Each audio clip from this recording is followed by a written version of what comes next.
14. Inflamación, reparación tisular y cicatrización de heridas. La inflamación es una respuesta que busca eliminar la causa inicial de la lesión celular, eliminar el tejido dañado y generar tejido nuevo.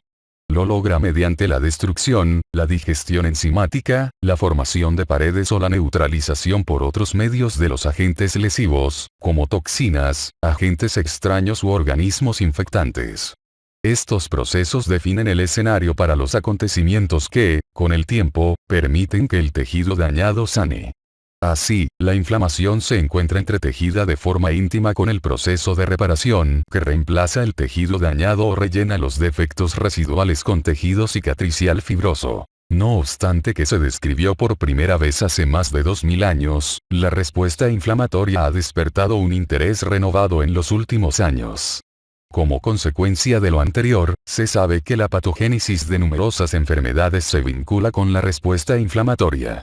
En estos casos se pone en marcha la cascada inflamatoria, de tal manera que tenga la suficiente fuerza para dañar a tipos diversos de tejido humano por alteraciones autoinmunitarias, como la artritis reumatoide. Este capítulo se centra en las manifestaciones morfológicas y funcionales de la inflamación aguda y crónica, la reparación tisular y la cicatrización de las heridas. Respuesta inflamatoria. Después de terminar esta sección del capítulo, el lector será capaz de cumplir con los siguientes objetivos. Describir los cambios vasculares de una respuesta inflamatoria aguda. Caracterizar la interacción entre moléculas de adhesión, quimiosinas y citocinas en la adhesión, la migración y la fagocitosis leucocitarias, que forman parte de la fase celular del proceso inflamatorio. Enlistar 4 tipos de mediadores inflamatorios e indicar su función. La inflamación es la reacción de los tejidos vascularizados a la lesión. Se caracteriza por mediadores inflamatorios, como el complemento, el factor de necrosis tumoral alfa, el factor vascular de crecimiento endotelial, por neutrófilos y el amiloide sérico, así como el desplazamiento de fluidos. Por lo general, la inflamación localiza y elimina microbios, partículas extrañas y células anómalas, y dispone el camino para la reparación del tejido lesionado. Con frecuencia, las condiciones inflamatorias se nombran al agregar el sufijo itis al órgano o sistema afectado. Por ejemplo, apendicitis hace referencia a la inflamación del apéndice, pericarditis, a la inflamación del pericardio, y neuritis, a la inflamación de un nervio. Expresiones más descriptivas del proceso inflamatorio pudieran revelar si el proceso es agudo o crónico, y qué tipo de exudado se forma. La descripción clásica de la inflamación ha pasado de una generación a otra a lo largo de los años. En el primer siglo después de Cristo, la reacción local de la lesión se describía en términos que ahora se conocen como signos cardinales de la inflamación. Estos signos son rubor, eritema, tumor, tumefacción, calor, aumento de la temperatura, y dolor. En el siglo II después de Cristo se agregó un quinto signo cardinal, la funtiolaesa, pérdida de la función. Además de los signos cardinales que aparecen en el sitio de la lesión, pueden presentarse manifestaciones sistémicas o constitucionales, por ejemplo, fiebre, al tiempo que los mediadores químicos, por ejemplo, citocinas, que se sintetizan en el sitio de la inflamación ingresan al sistema circulatorio. La constelación de manifestaciones sistémicas que puede presentarse durante la inflamación aguda se conoce como respuesta de fase aguda. El grado de respuesta inflamatoria recibe impacto de factores múltiples, como la duración de la agresión, el tipo de agente extraño, el grado de lesión y el microambiente. La inflamación puede dividirse en aguda y crónica. La inflamación aguda tiene una duración más bien corta, que va de unos cuantos minutos a varios días, y se caracteriza por el exudado de fluido y componentes del plasma, así como por la migración de los leucocitos, de manera predominante neutrófilos, hacia los tejidos extravasculares. La inflamación crónica, en tanto, tiene una duración mayor, de días a años, y se asocia con presencia de linfocitos y macrófagos, proliferación de vasos sanguíneos, fibrosis y necrosis del tejido. A menudo, estas formas básicas de inflamación se sobreponen y muchos factores pueden influir sobre su evolución. Inflamación aguda. Es la reacción temprana, casi inmediata, de los tejidos locales y sus vasos sanguíneos a la lesión. De manera típica, se presenta antes de que se desarrolle la inmunidad adaptativa y se dirige sobre todo a la eliminación del agente lesivo y la limitación de la extensión del daño tisular. La inflamación aguda puede desencadenarse por distintos estímulos, entre otros, infecciones, reacciones inmunitarias, traumatismos contusos o penetrantes, agentes físicos o químicos, por ejemplo, quemaduras, lesión por congelamiento, radiación, químicos cáusticos, y necrosis tisular por cualquier causa. Células inflamatorias. La inflamación aguda incluye dos componentes principales: las fases vascular y celular. Muchos tejidos y células participan en estas reacciones, como las células endoteliales que recubren los vasos sanguíneos, los leucocitos circulantes, las células del tejido conectivo, células cebadas, fibroblastos, macrófagos tisulares y linfocitos, y componentes de la matriz extracelular, figura 14.1. La matriz extracelular está constituida por proteínas fibrosas, colágeno y elastina, glucoproteínas adhesivas y proteoglucanos. En el nivel bioquímico, los mediadores inflamatorios, que actúan juntos o en secuencia, amplifican la respuesta inicial e influyen sobre su evolución al regular las respuestas vasculares y celulares subsecuentes. Comprensión. Proceso de inflamación aguda. La inflamación aguda es la respuesta inmediata y temprana a un agente lesivo.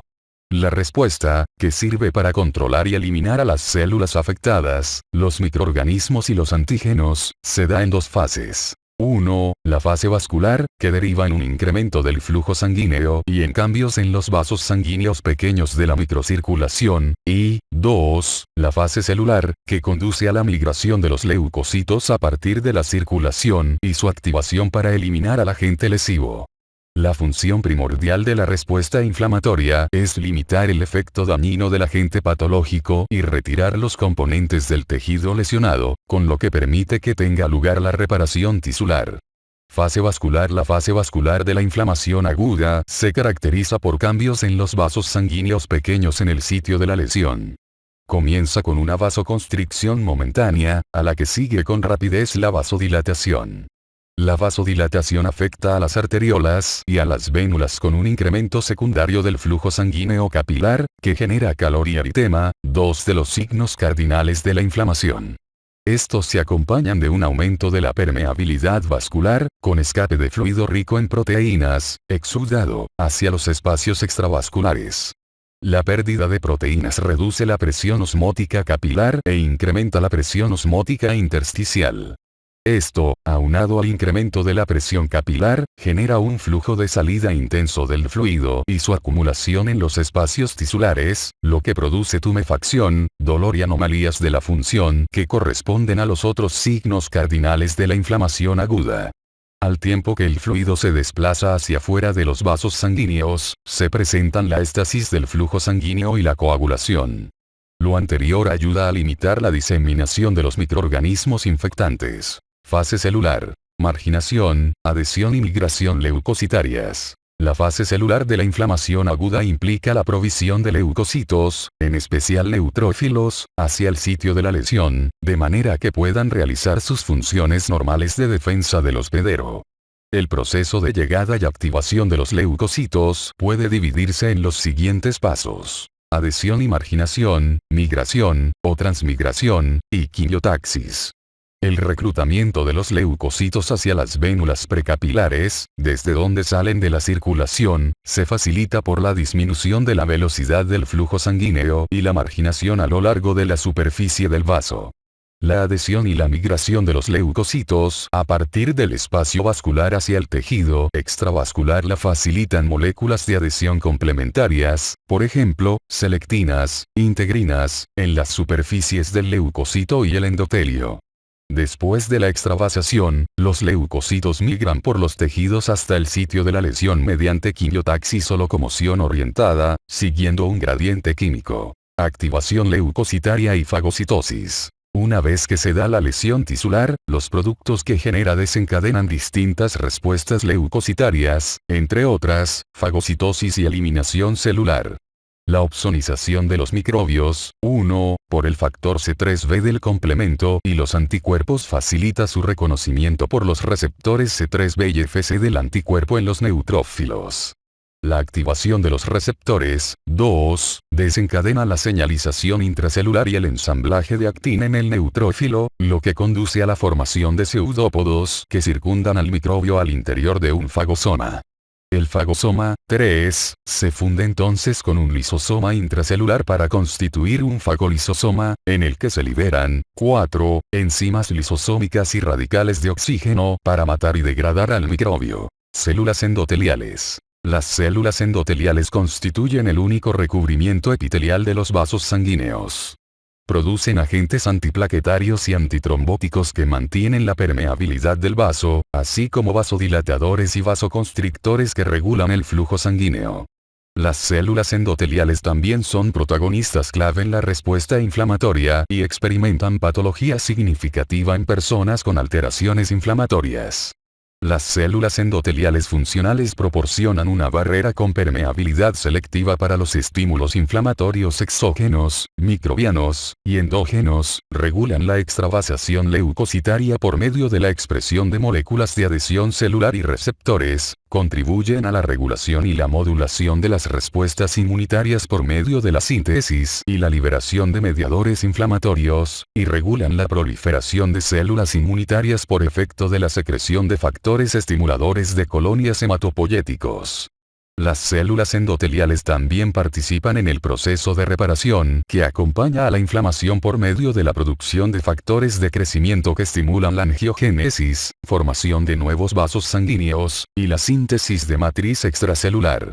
Las células endoteliales circulantes pueden utilizarse como un indicador de tendencia de la disfunción vascular en personas con lupus eritematoso sistémico, incluso en personas con esta enfermedad que carecen de un diagnóstico de enfermedad cardiovascular. Plaquetas. Las plaquetas o trombocitos son fragmentos celulares que circulan en la sangre y participan en los mecanismos celulares de la hemostasia primaria.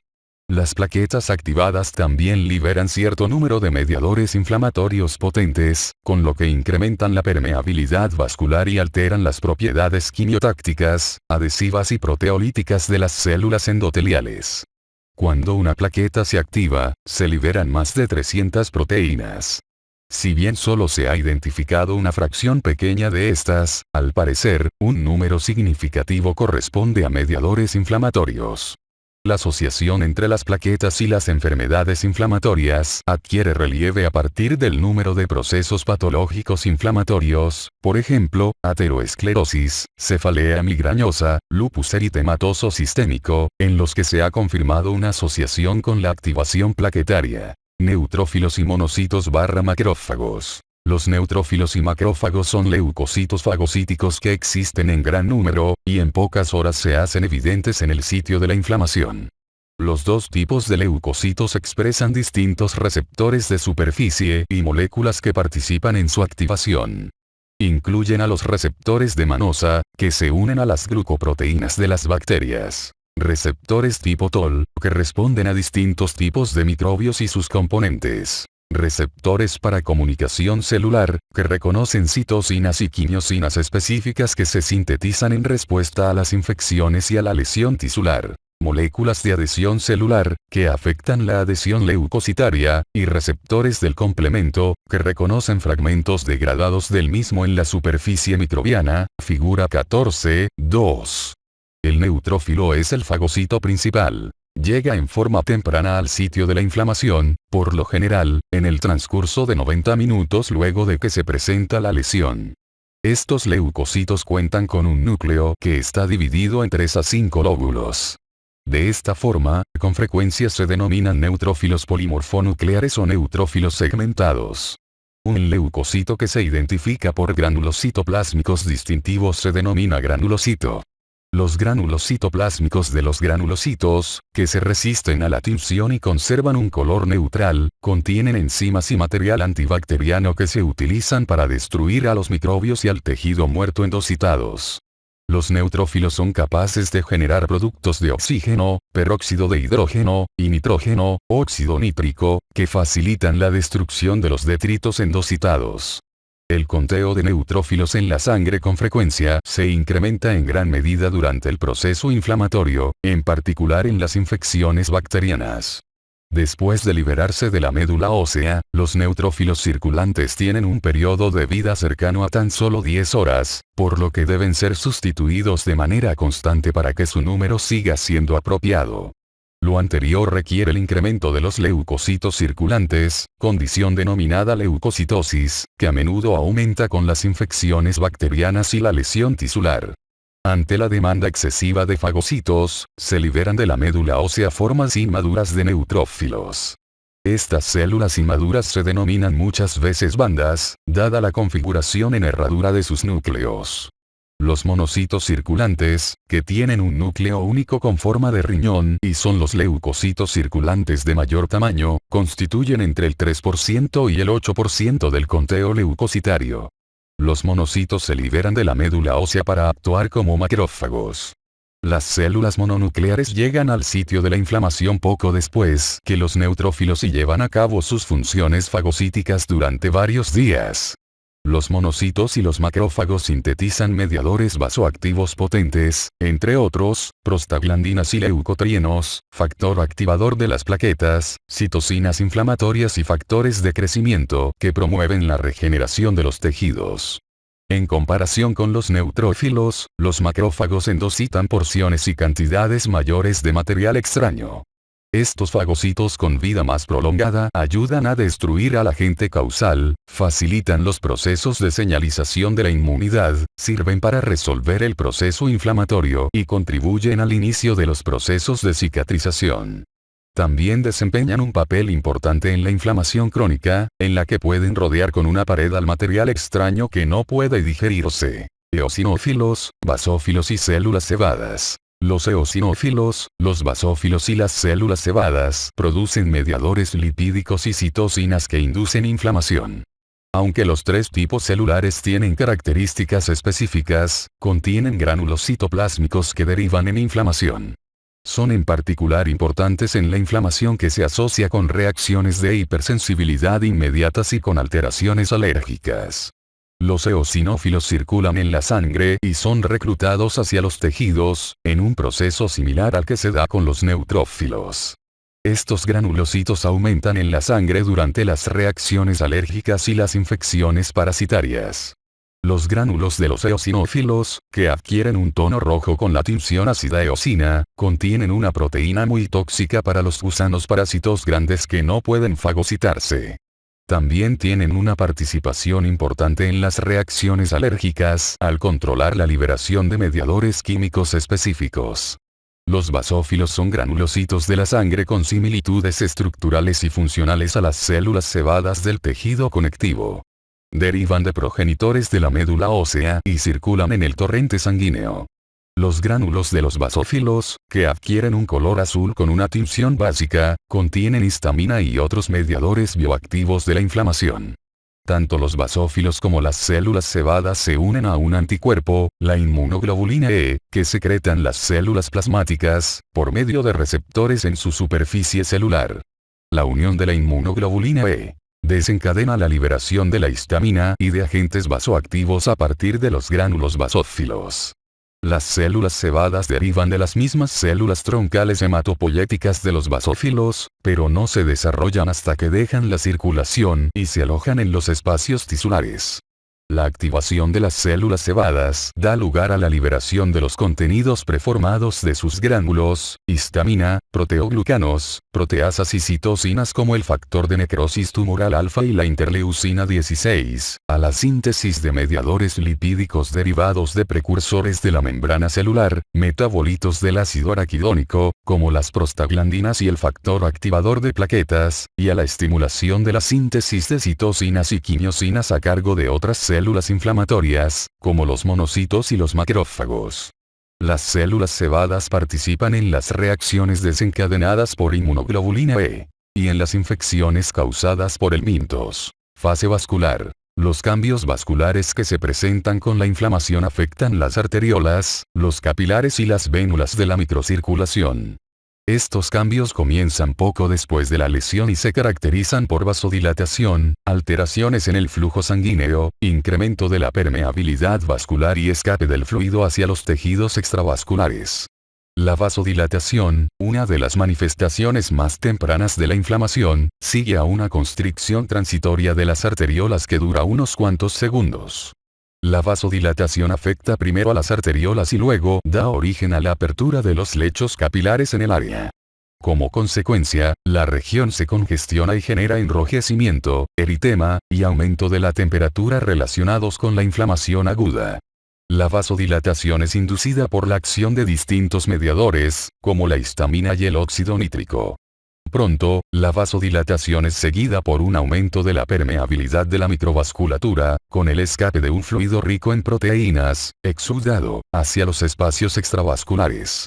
La pérdida de fluido origina un incremento en la concentración de los constituyentes de la sangre, eritrocitos, leucocitos, plaquetas y factores de la coagulación, la estasis del flujo y la coagulación de la sangre en el sitio de la lesión.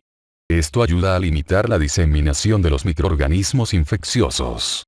La pérdida de las proteínas plasmáticas reduce la presión oncótica intracapilar e incrementa la presión oncótica del fluido intersticial, lo que hace que el líquido se desplace hacia los tejidos y se generen la tumefacción, es decir, edema, el dolor y el deterioro de la función, que constituyen los signos cardinales de la inflamación aguda. El exudado de fluido hacia los espacios tisulares también sirve para diluir al agente agresor. El incremento de la permeabilidad que caracteriza a la inflamación aguda deriva de la formación de brechas endoteliales en las vénulas de la microcirculación. La unión de los mediadores químicos a los receptores del endotelio provoca la contracción de las células endoteliales y la separación de las uniones intercelulares. Este es el mecanismo más común de la fuga vascular, y es inducido por histamina, bradicinina, leucotrienos y muchas clases más de mediadores químicos. Patrones de respuesta vascular. Con base en la gravedad de la lesión, los cambios vasculares que se observan en la inflamación siguen uno de tres patrones de respuesta. El primer patrón es una respuesta inmediata transitoria, que se presenta con una lesión menor. Se desarrolla con rapidez después de la lesión y suele ser reversible y de corta duración, 15 minutos a 30 minutos. De manera típica, esta clase de fuga afecta a las vénulas de 20 micras a 60 micras de diámetro, pero no a los capilares ni a las arteriolas. Si bien se desconoce el mecanismo preciso para restringir este efecto en las vénulas, podría depender de una mayor densidad de receptores en el endotelio de las vénulas. También se sugiere que los sucesos leucocitarios posteriores de la inflamación, es decir, adhesión y migración, se presentan de manera predominante en las vénulas de la mayoría de los órganos.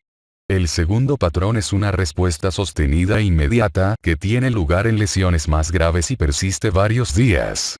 Afecta arteriolas, capilares y vénulas, y, por lo general, se debe al daño directo del endotelio. Los neutrófilos que se adhieren a este, también pudieran lesionar a las células endoteliales. El tercer patrón es una respuesta hemodinámica tardía en la que se presenta aumento de la permeabilidad de vénulas y capilares. Una respuesta tardía es común en lesiones por radiación, como la quemadura solar. El mecanismo de la fuga se desconoce, pero podría derivar del efecto directo del agente lesivo, lo que conduce al daño tardío en las células endoteliales. Fase celular. La fase celular de la inflamación aguda está marcada por cambios en el recubrimiento de células endoteliales de la vasculatura y el desplazamiento de los leucocitos fagocíticos hacia el área de lesión o infección. Si bien se ha concentrado la atención en el reclutamiento de los leucocitos a partir de la sangre, una respuesta rápida también hace necesaria la liberación de mediadores químicos a partir de las células tisulares, células cebadas y macrófagos, que ya se encuentran ubicadas en los tejidos. La secuencia de sucesos en la respuesta celular a la inflamación incluye 1. Marginación y adhesión leucocitarias al endotelio. 2. Migración leucocitaria a través del endotelio. 3. Quimiotaxis leucocitaria. 4. Activación leucocitaria y fagocitosis. Marginación, adhesión y migración. Durante las fases tempranas de la respuesta inflamatoria, los leucocitos se concentran a lo largo de la pared endotelial. El intercambio de información entre los leucocitos de la sangre y el endotelio vascular define un suceso inflamatorio definitivo y garantiza una adhesión y detención seguras de los leucocitos a lo largo del endotelio. Como consecuencia, los leucocitos reducen su velocidad de migración, se adhieren con intensidad al endotelio y comienzan a desplazarse a lo largo de la periferia de los vasos sanguíneos. Este proceso de acumulación de los leucocitos se conoce como marginación. La liberación subsecuente de moléculas para comunicación celular, denominadas citocinas, hace que el recubrimiento de células endoteliales de los vasos exprese moléculas para adhesión celular, como las selectinas, que se unen a los carbohidratos que se encuentran en los leucocitos.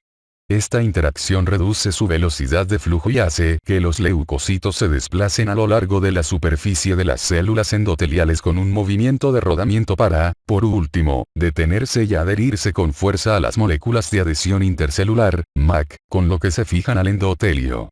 La adhesión hace que las células endoteliales se separen, lo que permite a los leucocitos extender pseudópodos y migrar a través de la pared del vaso sanguíneo y luego, bajo la influencia de factores quimiotácticos, migrar hacia los espacios tisulares.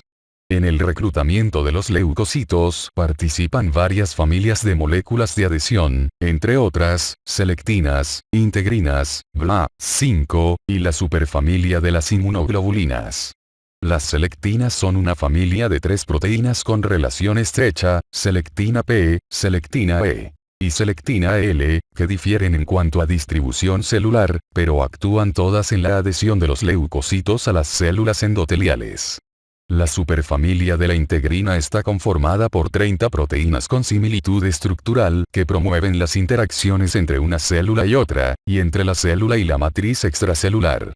El nombre integrina deriva de la hipótesis de que coordinan, integran, señales de los ligandos extracelulares con la motilidad dependiente del citoesqueleto, el cambio de configuración y las respuestas fagocíticas de las células inmunológicas. Las moléculas de adhesión de la superfamilia de las inmunoglobulinas incluyen las moléculas de adhesión intercelular 1, moléculas de adhesión intercelular 2 y la molécula de adhesión vascular 1. Todas ellas interactúan con las integrinas y los leucocitos para mediar su reclutamiento. Quimiotaxis. Es el proceso dinámico y controlado mediante energía de la migración celular dirigida. Una vez que los leucocitos salen del capilar, vagan por el tejido orientados por un gradiente de quimioatrayentes secretados, como quimiosinas, detritos bacterianos y celulares, y fragmentos proteicos generados por la activación del sistema del complemento, por ejemplo, C3A, C5A. Las quimiosinas, un subgrupo importante de citocinas quimiotácticas, son proteínas pequeñas que dirigen el tránsito de los leucocitos durante las fases tempranas de la inflamación o la lesión. Varias células inmunitarias, por ejemplo, macrófagos, y no inmunitarias secretan estos quimioatrayentes para asegurar el movimiento dirigido de los leucocitos hacia el sitio de la infección. Activación leucocitaria y fagocitosis. Durante la fase final de la respuesta celular, monocitos, neutrófilos y macrófagos tisulares se activan para endocitar y degradar a las bacterias y a los detritos celulares en un proceso denominado fagocitosis. Esta incluye 3 pasos distintos. 1. Reconocimiento y adhesión. 2. Endocitosis y 3. Eliminación intracelular. La fagocitosis comienza por el reconocimiento y la unión de partículas a receptores específicos en la superficie de las células fagocíticas. Esta unión es esencial para atrapar al agente, lo que desencadena su endocitosis y activa el potencial de eliminación de la célula. Los microbios pueden unirse en forma directa a la membrana de las células fagocíticas mediante distintos tipos de receptores de reconocimiento de patrones, por ejemplo, receptores tipo tolidemanosa, o de manera indirecta por receptores que reconocen a los microbios recubiertos con lectinas de unión a carbohidratos, anticuerpos o complementos. El recubrimiento de un antígeno con anticuerpo o complemento para facilitar su unión se denomina opsonización. La endocitosis mediada por receptores se desencadena por medio de la opsonización y la unión del agente a los receptores de superficie celular del fagocito. La endocitosis se logra mediante la formación de extensiones citoplásmicas, pseudópodos, que circundan y encierran a la partícula en una vesícula fagocítica limitada por una membrana o fagosoma. Una vez dentro del citoplasma celular, el fagosoma se funde con un lisosoma citoplásmico, que contiene moléculas y enzimas antibacterianas que pueden matar y digerir al microbio. La eliminación intracelular de patógenos se logra por medio de varios mecanismos, lo que incluye productos tóxicos del oxígeno y el nitrógeno, lisocimas, proteasas y defensinas. Las vías del estallido metabólico, que generan productos tóxicos de oxígeno y nitrógeno, por ejemplo, óxido nítrico, peróxido de hidrógeno y ácido hipocloroso, necesitan oxígeno y enzimas metabólicas como la mieloperoxidasa, la oxidasa del dinucleótido de nicotinamida adenina fosfato y la sintetasa del óxido nítrico. Las vías independientes de oxígeno generan varios tipos de enzimas digestivas y moléculas antimicrobianas, por ejemplo, defensinas. Las personas que nacen con defectos genéticos en algunas de estas enzimas presentan condiciones de inmunodeficiencia que les hacen susceptibles a la infección bacteriana repetida. Mediadores inflamatorios. Si bien la infección y la lesión precipitan la inflamación, sus signos y síntomas derivan de mediadores químicos. Los mediadores pueden originarse ya sea en el plasma o en las células, figura 14.3. Los mediadores que derivan del plasma, que se sintetizan en el hígado, incluyen los factores de la coagulación y las proteínas del complemento. Estos mediadores se encuentran en el plasma en forma de precursores, que deben activarse por medio de una serie de procesos proteolíticos para adquirir sus propiedades biológicas. Los mediadores derivados de células, por lo general, se encuentran secuestrados en gránulos intracelulares que necesitan segregarse, por ejemplo, la histamina de las células cebadas, o que se sintetizan en el momento, por ejemplo, citocinas, en respuesta a un estímulo. Aunque las fuentes principales de estos mediadores son las plaquetas, los neutrófilos, los monocitos macrófagos y las células cebadas, las células endoteliales, las células del músculo liso, los fibroblastos y la mayoría de las células epiteliales pueden ser inducidas para sintetizar algunos de los mediadores. Los microbios o las proteínas del hospedero desencadenan la síntesis de mediadores activos, como los de los sistemas del complemento, la cinina o la coagulación, que en sí mismos son activados por microbios o tejidos dañados. Los mediadores pueden actuar sobre una o unas cuantas células blanco, tener blancos diversos o generar efectos divergentes sobre distintos tipos de células. Una vez activados y liberados de la célula, casi todos los mediadores tienen una vida corta. Pueden transformarse en metabolitos inactivos, inactivarse por la acción de enzimas, o capturarse o degradarse por otras vías. Según su función, los mediadores inflamatorios pueden clasificarse en 1. Aquellos con propiedades vasoactivas y de constricción del músculo liso, como la histamina, los metabolitos del ácido araquidónico, prostaglandinas y leucotrienos, y el factor activador de plaquetas. 2. Las proteasas plasmáticas que activan a los miembros del sistema del complemento, los factores de la cascada de la coagulación y los péptidos vasoactivos del sistema de la cinina. 3. Los factores quimiotácticos, como los fragmentos del complemento y las quimiosinas. Y 4. Las moléculas reactivas y las citocinas que se liberan a partir de los leucocitos, que al salir al ambiente extracelular pueden afectar al tejido y a las células circundantes. Histamina. La histamina se encuentra a manera de reservas preformadas en las células y, por ende, es uno de los primeros mediadores que se liberan durante una reacción de inflamación aguda. La histamina preformada tiene distribución amplia en los tejidos y sus concentraciones mayores se identifican en los tejidos conectivos adyacentes a los vasos sanguíneos. También se identifica en las plaquetas y los basófilos circulantes, en los gránulos de las células cebadas, y se libera en respuesta a distintos estímulos, como los traumatismos y las reacciones inmunitarias que implican la unión de anticuerpos tipo inmunoglobulina E. La histamina genera dilatación de las arteriolas e incrementa la permeabilidad de las vénulas.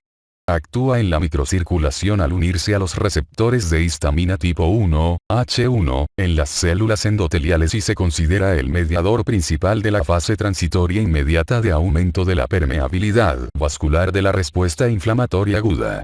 Los medicamentos antihistamínicos, antagonistas de los receptores H1, que se unen a los receptores H1, actúan por un mecanismo competitivo para antagonizar muchos de los efectos de la respuesta inflamatoria inmediata. Metabolitos del ácido araquidónico. El ácido araquidónico es un ácido graso insaturado de 20 carbonos que se encuentra en los fosfolípidos de las membranas celulares.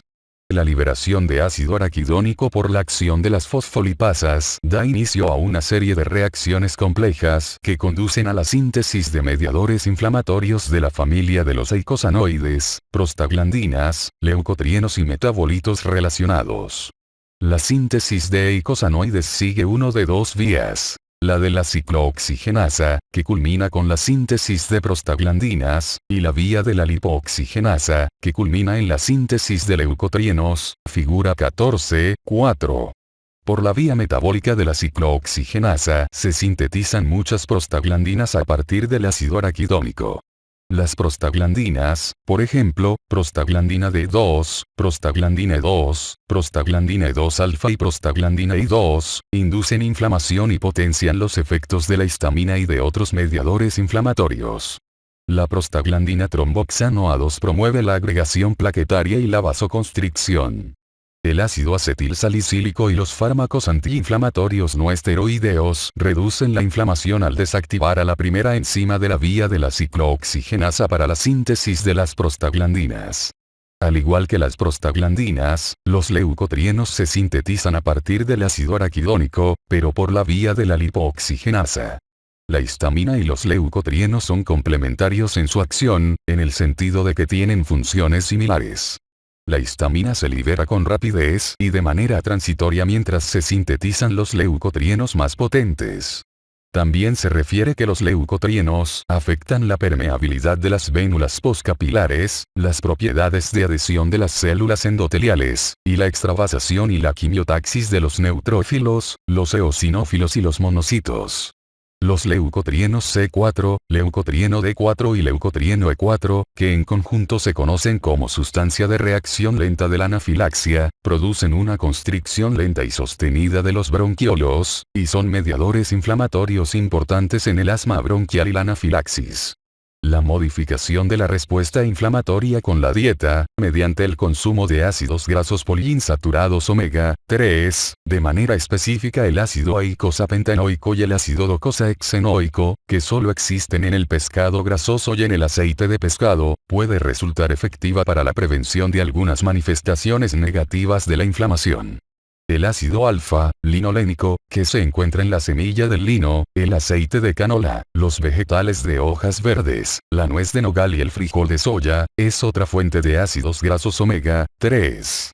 Los ácidos grasos poliinsaturados omega 3, que se consideran antitrombóticos y antiinflamatorios, tienen una estructura distinta a los ácidos grasos poliinsaturados omega 6, protrombóticos y proinflamatorios, que contienen la mayor parte de las semillas, los aceites vegetales y las carnes. De manera característica, las membranas celulares de las células inflamatorias contienen grandes proporciones de ácido araquidónico omega 6, que es la fuente de los mediadores inflamatorios de prostaglandinas y leucotrienos. El consumo de pescado grasoso y otros alimentos ricos en ácidos grasos omega 3 da origen a una sustitución parcial del ácido araquidónico en las membranas de las células inflamatorias por ácido eicosapentaenoico, un cambio que conduce a la disminución de la síntesis de mediadores inflamatorios derivados del ácido araquidónico.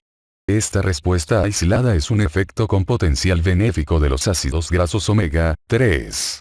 Sin embargo, los ácidos grasos omega 3 tienen varios efectos más que pudieran manifestarse en un punto distal a la producción anómala de eicosanoides o que pudieran ser independientes de esta función. Por ejemplo, la investigación en animales y humanos demuestra que el consumo de aceite de pescado induce una supresión de la síntesis de citocinas proinflamatorias y disminuye la expresión de moléculas de adhesión que participan en la respuesta inflamatoria. Factor activador de plaquetas. El factor activador de plaquetas, generado a partir de un lípido complejo que se almacena en las membranas celulares, afecta a distintos tipos de células e induce la agregación plaquetaria. Activa a los neutrófilos y es un quimio atrayente potente para los eosinófilos. Cuando se inyecta en la piel, el factor activador de plaquetas provoca una reacción de roncha y eritema, así como el infiltrado leucocitario característico de las reacciones de hipersensibilidad inmediata. Cuando se inhala, el factor activador de plaquetas induce broncoespasmo, infiltración eosinofílica e hiperreactividad bronquial inespecífica. Proteínas del plasma. Distintos fenómenos de la respuesta inflamatoria se encuentran mediados por proteínas plasmáticas que pertenecen a tres sistemas interrelacionados: los sistemas de la coagulación, del complemento y de la simina. El sistema de coagulación contribuye a la fase vascular de la inflamación, de manera primordial por medio de los fibrinopéptidos que se producen durante los pasos finales del proceso de coagulación. La proteasa trombina, que se une a los receptores denominados receptores activados por proteasa, constituye el enlace final entre el sistema de la coagulación y la inflamación. La ocupación del denominado receptor tipo 1 por las proteasas, en particular la trombina, desencadena varias respuestas que inducen inflamación, como la síntesis de quimiosinas, expresión de moléculas de adhesión endoteliales, inducción de la síntesis de prostaglandinas y producción de factor activador de plaquetas. El sistema del complemento está conformado por 20 proteínas, y sus productos de escisión, que se encuentran en mayor concentración en el plasma en formas inactivas. Muchas de ellas se activan para convertirse en enzimas proteolíticas que degradan a otras proteínas del complemento, de manera que forman una cascada que desempeña un papel importante tanto en la inmunidad como en la inflamación. Las proteínas del complemento facilitan la cascada de la inflamación al incrementar la permeabilidad vascular, mejorar la fagocitosis e inducir vasodilatación. El sistema de la simina genera péptidos vasoactivos a partir de proteínas plasmáticas denominadas siminógenos, mediante la acción de proteasas llamadas calicreínas. La activación del sistema de la simina propicia la liberación de bradisimina, que incrementa la permeabilidad vascular y provoca la contracción del músculo liso, la dilatación de los vasos sanguíneos y dolor al inyectarse en la piel. Estos efectos son similares a los causados por la histamina. La acción de la bradisimina tiene duración corta, puesto que se inactiva con rapidez por efecto de una enzima denominada siminasa. Cualquier molécula de bradisimina que escapa a la inactivación por la siminasa sufre degradación por la enzima convertidora de angiotensina en el pulmón. Citocinas y quimiosinas. Las citocinas son proteínas producidas por muchos tipos de células, de manera primordial, macrófagos y linfocitos activados, pero también del endotelio, el epitelio y el tejido conectivo, que modulan la función de otras células. Si bien se les conoce en forma detallada por su papel en las respuestas inmunitarias, estos productos también desempeñan un papel importante, tanto en la inflamación aguda como en la crónica. El factor de necrosis tumoral alfa y la interleucina 1 son dos de las principales citocinas que median la inflamación. La fuente celular fundamental del factor de necrosis tumoral alfa y la interleucina 1 son los macrófagos activados, figura 14.5. La interleucina 1 también se produce en muchos tipos celulares distintos a los macrófagos, como neutrófilos, células endoteliales y células epiteliales, por ejemplo, queratinocitos. La secreción de factor de necrosis tumoral alfa e interleucina 1 puede ser estimulada por las endotoxinas y otros productos microbianos, las células inmunitarias, la lesión y distintos estímulos inflamatorios. El factor de necrosis tumoral alfa y la interleucina 1 inducen a las células endoteliales a emitir moléculas de adhesión y liberar citocinas, quimiosinas y especies reactivas de oxígeno. El factor de necrosis tumoral alfa induce el cebado y la agregación de los neutrófilos, lo que conduce a la obtención de respuestas intensificadas a partir de estas células ante otros mediadores. La interleucina 1 y el factor de necrosis tumoral alfa también son mediadores de las respuestas de fase aguda relacionados con la infección o la lesión. Las características de estas respuestas sistémicas incluyen fiebre, hipotensión y aumento de la frecuencia cardíaca, anorexia, liberación de neutrófilos hacia la circulación, y elevación en las concentraciones de las hormonas corticosteroides. Las citocinas quimiotácticas, o quimiosinas, son una familia de proteínas pequeñas que actúan de manera primordial como quimioatrayentes para reclutar y dirigir la migración de las células inmunitarias e inflamatorias. Las quimiosinas generan un gradiente quimiotáctico al unirse a los proteoglucanos en la superficie de las células endoteliales o en la matriz extracelular. Como consecuencia, las concentraciones elevadas de quimiosinas persisten en los sitios de lesión tisular o infección.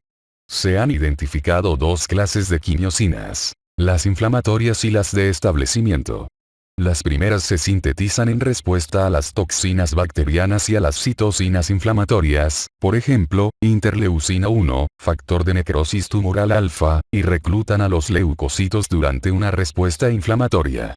Las quimiosinas de establecimiento tienen expresión constitutiva y sufren regulación positiva durante las reacciones inflamatorias y las respuestas inmunitarias. Radicales libres derivados del óxido nítrico y del oxígeno. Los radicales libres derivados del óxido nítrico y el oxígeno juegan un papel importante en la respuesta inflamatoria.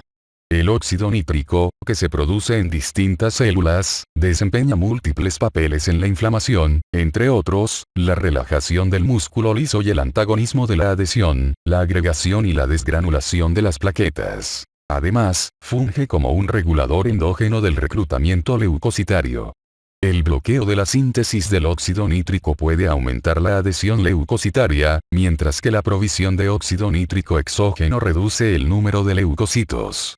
Así, la síntesis de óxido nítrico parece ser un mecanismo compensador que limita la fase celular de la inflamación. La producción anómala de óxido nítrico en las células del endotelio vascular se relaciona con los cambios inflamatorios que se presentan en la ateroesclerosis. El óxido nítrico y sus derivados también tienen acciones antimicrobianas, lo que lo convierte en un mediador del hospedero contra la inflamación. Los radicales libres de oxígeno pueden liberarse hacia el medio extracelular a partir de los leucocitos tras la exposición a microbios, citocinas y complejos inmunitarios, o durante el proceso de fagocitosis que se da durante la fase celular del proceso inflamatorio. El radical superóxido, el peróxido de hidrógeno y el radical hidroxilo son las principales especies que se producen en la célula. Estas pueden combinarse con el óxido nítrico para constituir otros productos intermedios reactivos del nitrógeno, capaces de intensificar el proceso inflamatorio y generar un daño tisular mayor. Manifestaciones locales. Si bien todas las reacciones de inflamación aguda se caracterizan por cambios vasculares e infiltración leucocitaria, la intensidad de la reacción, su causa específica y el sitio afectado determinan variaciones en sus manifestaciones y correlaciones clínicas.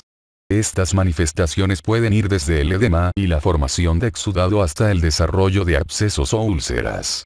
En forma característica, la respuesta inflamatoria aguda conlleva la producción de exudados, que varían en cuanto al tipo de fluido, el contenido de proteínas plasmáticas y la presencia o ausencia de células.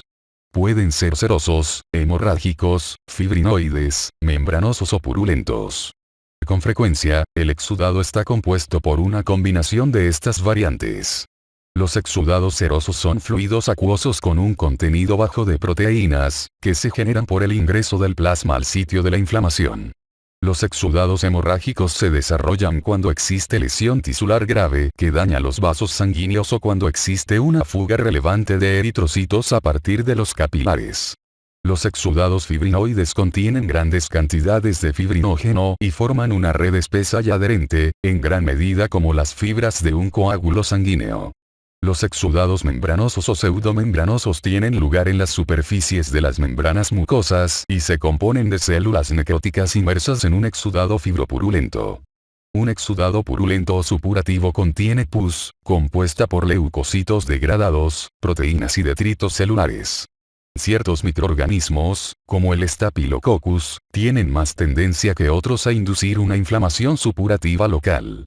Un absceso es una zona localizada de inflamación que contiene un exudado purulento que puede estar circundado por una capa de neutrófilos, figura 14.6.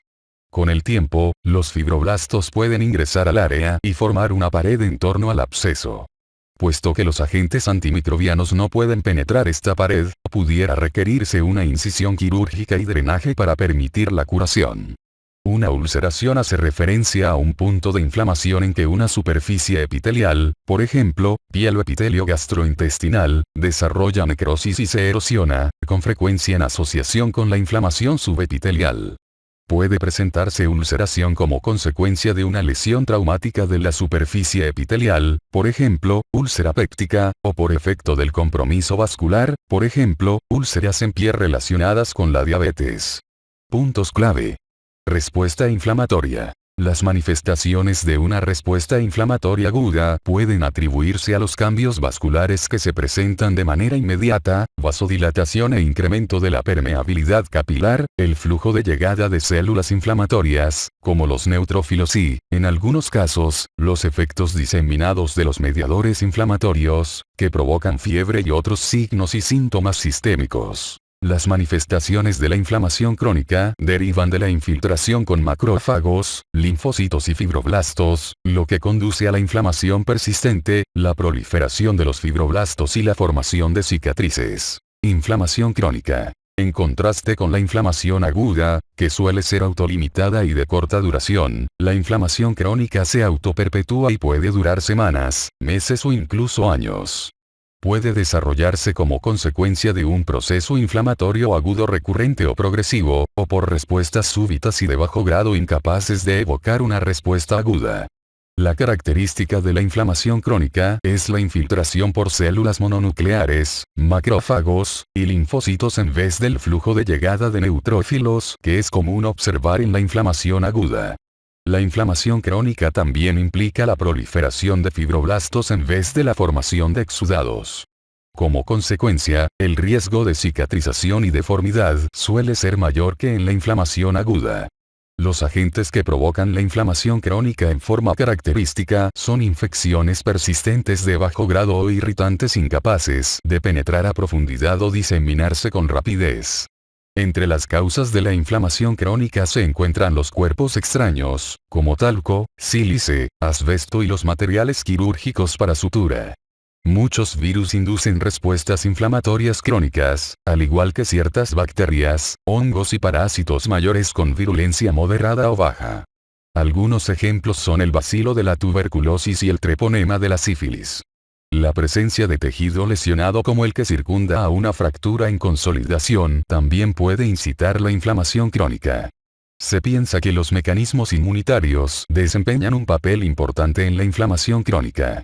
Los dos patrones de este tipo de inflamación son la inflamación crónica inespecífica y la inflamación granulomatosa. Inflamación crónica inespecífica. La inflamación inespecífica implica una acumulación difusa de macrófagos y linfocitos en el sitio de la lesión.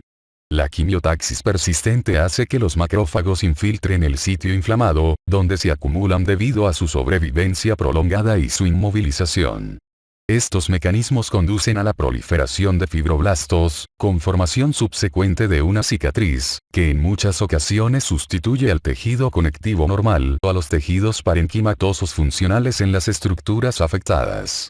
Por ejemplo, el tejido cicatricial que deriva de la inflamación crónica del intestino induce el estrechamiento de su lumen. Inflamación granulomatosa. Una lesión granulomatosa es una variedad específica de inflamación crónica. De manera típica, un granuloma es una lesión pequeña de 1 milímetro a 2 milímetros, en la que existe una acumulación de macrófagos circundados por linfocitos. Estos macrófagos modificados se asemejan a las células epiteliales y a veces se denominan células epiteloides.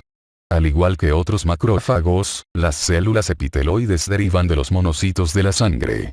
La inflamación granulomatosa se relaciona con cuerpos extraños como astillas, suturas, sílice y asbesto, y con microorganismos que inducen tuberculosis, sífilis, sarcoidosis, infecciones micóticas profundas y brucelosis. Estos tipos de agentes tienen un aspecto en común. Se digieren de manera deficiente y no suelen controlarse con facilidad mediante otros mecanismos inflamatorios. En la inflamación granulomatosa, las células epiteloides pueden acumularse para formar una masa o fusionarse, y constituir así una célula gigante multinucleada que intenta circundar al agente extraño, figura 14.7. Con el tiempo, una membrana densa de tejido conectivo encapsula la lesión y la aísla. A menudo, estas células se denominan células gigantes de cuerpo extraño. Manifestaciones sistémicas de la inflamación. En condiciones óptimas, la respuesta inflamatoria se mantiene confinada a una zona localizada. Sin embargo, en algunos casos la lesión local puede generar manifestaciones sistémicas prominentes, al tiempo que los mediadores inflamatorios se liberan hacia la circulación. Las manifestaciones sistémicas más importantes de la inflamación incluyen la respuesta de fase aguda, anomalías del conteo leucocitario y fiebre. La inflamación aguda y crónica localizada puede extenderse hacia el sistema linfático y originar una reacción en los ganglios linfáticos que drenan el área afectada. Respuesta de fase aguda. A la par de las respuestas celulares que forman parte de la respuesta inflamatoria, tiene lugar una constelación de efectos sistémicos denominada respuesta de fase aguda. Esta suele comenzar en el transcurso de horas o días desde el inicio de la inflamación o la infección, e incluye cambios en la concentración de las proteínas plasmáticas, es decir, proteínas de la fase aguda, catabolismo del músculo esquelético, balance nitrogenado negativo, aumento de la velocidad de sedimentación globular e incremento del número de leucocitos. Estas respuestas se generan por la liberación de citocinas, en particular interleucina 1, interleucina 6 y factor de necrosis tumoral alfa. Estas citocinas afectan el centro termorregulador del hipotálamo para inducir fiebre, el signo más evidente de la respuesta de fase aguda. La interleucina 1 y otras citocinas inducen un incremento del número y la inmadurez de los neutrófilos circulantes al estimular su producción en la médula ósea. Otras manifestaciones de la respuesta de fase aguda incluyen anorexia, somnolencia y malestar general, quizá por efecto de las acciones de interleucina 1 y factor de necrosis tumoral alfa sobre el sistema nervioso central. Los cambios metabólicos, como el catabolismo del músculo esquelético, aportan aminoácidos que pueden utilizarse en la respuesta inmunitaria y para la reparación tisular. En general, la respuesta de fase aguda sirve para coordinar los distintos cambios en la función corporal necesarios para permitir una respuesta óptima en el hospedero. En las infecciones bacterianas graves, septicemia, el gran porcentaje de microorganismos en la sangre provoca una respuesta inflamatoria descontrolada, con síntesis y liberación de cantidades enormes de citocinas inflamatorias, entre las que resaltan interleucina 1 y factor de necrosis tumoral alfa, así como el desarrollo de lo que se denomina síndrome de respuesta inflamatoria sistémica. Estas citocinas inducen vasodilatación generalizada, incremento de la permeabilidad vascular, pérdida del volumen intravascular, depresión del miocardio y choque circulatorio. Proteínas de fase aguda. Durante la respuesta de fase aguda, el hígado incrementa en grado radical la síntesis de proteínas de fase aguda, como fibrinógeno, proteína C reactiva y proteína amiloide sérica tipo A. La síntesis de proteínas sufre regulación positiva por la acción de las citocinas, en particular factor de necrosis tumoral alfa, interleucina 1, para la proteína amiloide sérica tipo A, e interleucina 6, para el fibrinógeno y la proteína C reactiva. La proteína C reactiva se denominó de esta forma porque precipita a la fracción C, polipéptido C, de los neumococos. Se piensa que la función de la proteína C reactiva es protectora, toda vez que se une a la superficie de los microorganismos invasores y los convierte en blanco para ser destruidos por el complemento y mediante fagocitosis. Si bien todas las personas mantienen concentraciones bajas de proteína C reactiva, el nivel se eleva cuando existe una respuesta inflamatoria aguda. En tiempos recientes, el interés se centró en la utilización de la proteína C reactiva de alta sensibilidad como marcador al incremento en el riesgo de infarto de miocardio en personas con cardiopatía coronaria. Se piensa que la inflamación que afecta a las placas ateroescleróticas en las arterias coronarias pudiera predisponer a la trombosis y el infarto de miocardio. Durante la respuesta de fase aguda, la proteína amiloide sérica tipo A sustituye a la polipoproteína A, un componente de las partículas de lipoproteínas de alta densidad. Se presume que esto incrementa la transferencia de lipoproteínas de alta densidad desde las células hepáticas hasta los macrófagos, que pueden entonces utilizar esas partículas para la obtención de energía.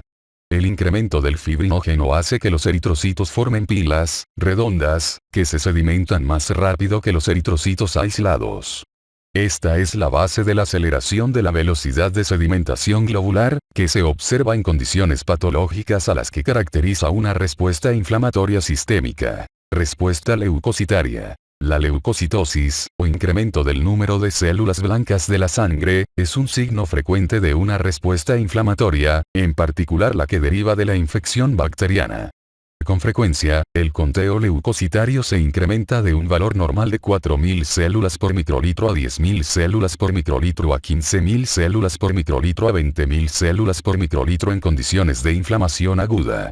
Después de su liberación de la médula ósea, los neutrófilos circulantes tienen un periodo de vida de tan solo 10 horas y, por ende, deben ser sustituidos de manera constante para que su cantidad sea apropiada. Ante la demanda excesiva de fagocitos, las formas inmaduras de los neutrófilos, bandas, se liberan a partir de la médula ósea. Las infecciones bacterianas inducen un incremento con selectividad relativa de los neutrófilos, neutrofilia, en tanto las respuestas parasitarias y alérgicas inducen eosinofilia. Las infecciones virales tienden a inducir disminución de los neutrófilos, neutropenia, y aumento de los linfocitos, linfocitosis. Es posible una disminución del conteo de células blancas, leucopenia, cuando existen infecciones avasallantes o compromiso de la capacidad para la formación de leucocitos. Linfadenitis. La inflamación aguda y crónica puede conducir al desarrollo de una reacción en los ganglios linfáticos que drenan el área afectada. Se trata de una respuesta inespecífica a los mediadores que libera el tejido lesionado o de una respuesta inmunológica contra un antígeno específico. La mayoría de las veces, las adenomegalías dolorosas se relacionan con procesos inflamatorios, en tanto que las adenomegalías indoloras son más características de las neoplasias. En resumen, la inflamación describe una respuesta local a la lesión tisular y puede presentarse como una condición aguda o crónica. Los signos clásicos de una respuesta inflamatoria aguda son eritema, tumefacción, calor local, dolor y pérdida de la función. La inflamación aguda es orquestada por las células endoteliales que recubren los vasos sanguíneos, los leucocitos fagocíticos, en particular neutrófilos y monocitos, que circulan en la sangre y las células tisulares, macrófagos, células cebadas, que dirigen las respuestas tisulares. La inflamación aguda incluye una fase hemodinámica, en la que el flujo sanguíneo y la permeabilidad capilar aumentan, y una fase celular, durante la cual los leucocitos fagocíticos se desplazan hacia el área para endocitar y degradar al agente incitante. La respuesta inflamatoria se organiza por la presencia de mediadores químicos, como citocinas y quimiosinas, histamina, prostaglandinas, factor activador de plaquetas, fragmentos del complemento y moléculas reactivas liberadas por los leucocitos. La inflamación aguda puede implicar la producción de exudados que contienen fluido seroso, eritrocitos, exudado hemorrágico, fibrinógeno, exudado fibrinoide, o detritos tisulares y productos de la degradación leucocitaria, exudado purulento. En contraste con la inflamación aguda, que es autolimitada, la inflamación crónica es prolongada y suele derivar de irritantes que persisten, la mayoría de los cuales son insolubles y resisten la fagocitosis y otros mecanismos inflamatorios. La inflamación crónica se caracteriza por la presencia de células mononucleares, linfocitos y macrófagos, más que de granulocitos. Las manifestaciones sistémicas de la inflamación incluyen los efectos sistémicos de la respuesta de fase aguda, como fiebre y letargo, la elevación de la velocidad de sedimentación globular y de las concentraciones de proteína C reactiva de alta sensibilidad y otras proteínas de fase aguda, la leucocitosis o, en algunos casos, la leucopenia, y el aumento del tamaño de los ganglios linfáticos que drenan el área afectada. Reparación tisular y cicatrización de heridas. Después de terminar esta sección del capítulo, el lector será capaz de cumplir con los siguientes objetivos. Comparar los tipos celulares lábiles, estables y permanentes desde la perspectiva de su capacidad de regeneración. Seguir el proceso de cicatrización de las heridas por sus fases inflamatoria, proliferativa y de remodelación. Explicar los efectos de la desnutrición, la isquemia y la privación de oxígeno. Del compromiso de las respuestas inmunitaria e inflamatoria, y de la infección, la dehiscencia de la herida y los cuerpos extraños sobre la cicatrización de las heridas. Reparación tisular. La reparación tisular, que se sobrepone al proceso inflamatorio, es una respuesta a la lesión tisular y constituye un esfuerzo por mantener la estructura y la función normales del cuerpo. Puede darse a manera de regeneración, en que las células lesionadas son sustituidas por células del mismo tipo, lo que a veces no deja huella de lesión previa, o puede depender de la sustitución con tejido conectivo, lo que deja una cicatriz permanente. Tanto la regeneración como la reparación mediante sustitución con tejido conectivo dependen de mecanismos similares que incluyen la migración, la proliferación y la diferenciación celulares, así como la interacción con la matriz extracelular. Regeneración tisular. Los órganos y los tejidos corporales están compuestos por dos tipos de estructuras: parénquima y estroma. Los tejidos parenquimatosos contienen las células funcionales de un órgano o parte corporal, por ejemplo, hepatocitos, células del túbulo renal. Los tejidos del estroma están conformados por tejidos conectivos de soporte, vasos sanguíneos, la matriz extracelular y fibras nerviosas. La regeneración tisular implica la restitución del tejido lesionado con células del mismo tipo, lo que deja escasa o nula evidencia de lesión previa. La capacidad de regeneración varía según el tejido y el tipo celular. Las células corporales se dividen en tres tipos, de acuerdo con su capacidad para regenerarse: lábiles, estables o permanentes. Las células lábiles son aquellas que siguen dividiéndose y multiplicándose durante toda la vida, a fin de restituir a las células que se destruyen de manera continua. Incluyen las células de la superficie epitelial de la piel, la cavidad oral, la vagina y el cuello uterino, el epitelio cilíndrico del tubo gastrointestinal, el útero y las trompas de Falopio, el epitelio transicional de las vías urinarias, y las células de la médula ósea. Las células estables son aquellas en las que es normal dejar de dividirse cuando termina el crecimiento. Sin embargo, son capaces de regenerarse cuando se les confronta un estímulo apropiado y, por ende, pueden reconstituir el tejido original.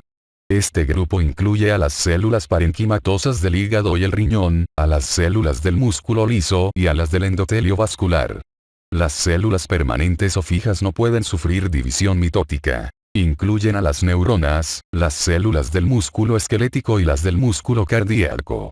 Por lo general, no se regeneran. Una vez que se destruyen son sustituidas por tejido cicatricial fibroso que carece de las características funcionales del tejido destruido. Reparación con tejido fibroso. La lesión intensa o persistente con daño tanto a las células parenquimatosas como en la matriz extracelular determina una situación en la que la reparación no puede lograrse tan solo con regeneración.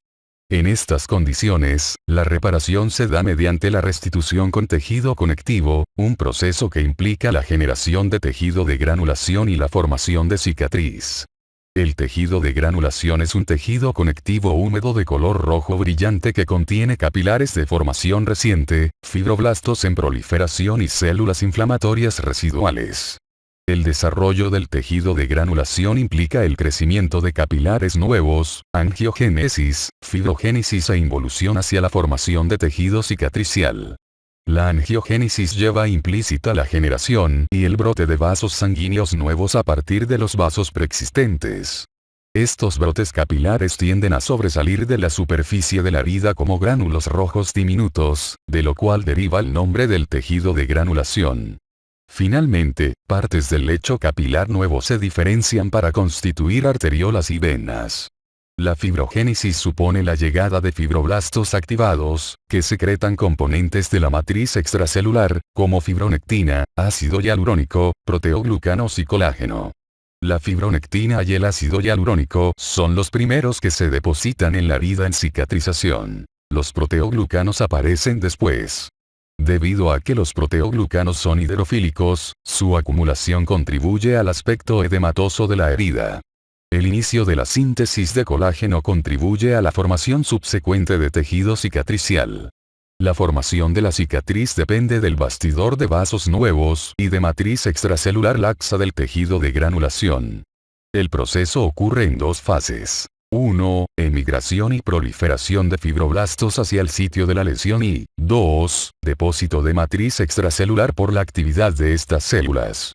Al tiempo que la cicatrización avanza, el número de fibroblastos y vasos nuevos en proliferación disminuye, y aumenta la síntesis y el depósito de colágeno. La síntesis de colágeno es importante para el desarrollo de la resistencia en la zona de la herida. Por último, el andamiaje de tejido de granulación se convierte en una cicatriz compuesta por fibroblastos muy inactivos con forma usada, fibras densas de colágeno, fragmentos de tejido elástico y otros componentes de la matriz extracelular.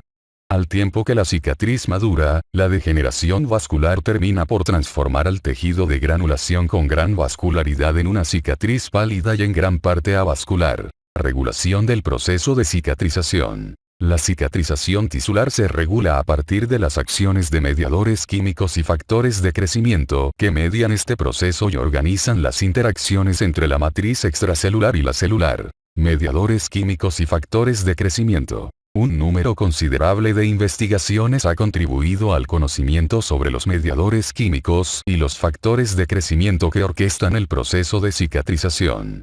Estos se liberan de manera ordenada a partir de muchas de las células que participan en la regeneración tisular y el proceso de cicatrización. Los mediadores químicos incluyen interleucinas, interferones, factor de necrosis tumoral alfa y derivados del ácido araquidónico, prostaglandinas y leucotrienos, que participan en la respuesta inflamatoria.